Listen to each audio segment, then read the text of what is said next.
This experiment has its roots in the 1960s and a very influential American psychologist called B.F. Skinner. Skinner used his experiments with pigeons to draw parallels with human behaviour.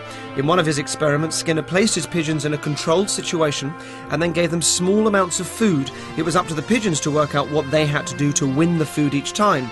And in doing so, they started to repeat the actions that coincided with the food delivery and ended up walking around in circles or exhibiting strange, repeated ritualistic behaviour.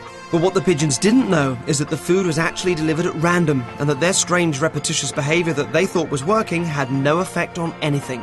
And Skinner went on to show that this unusual behaviour was in fact an illustration of how superstition works.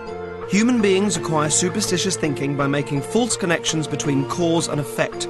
For example, if you've done well in a few exams wearing the same socks, you might acquire the superstitious belief that they're lucky and that you then need to wear them in future to do well.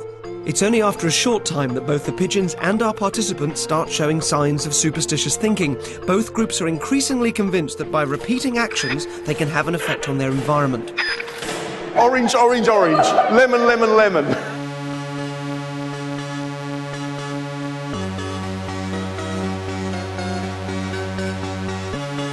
As they continue to make false links between what they do and what they see, they become blind to the fact that the score is increasing at random.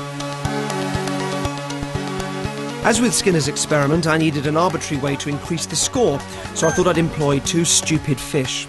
In another part of the building, well away from the main room, a member of the production team presses the button every time Mr. Big or Mr. Little swims past the black line, which increases the counter score by 1 point. This will ensure that the points increase as randomly as possible.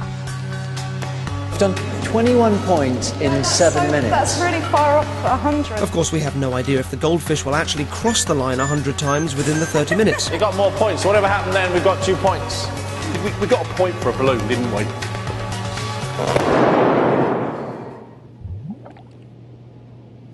Not that time. Well, that's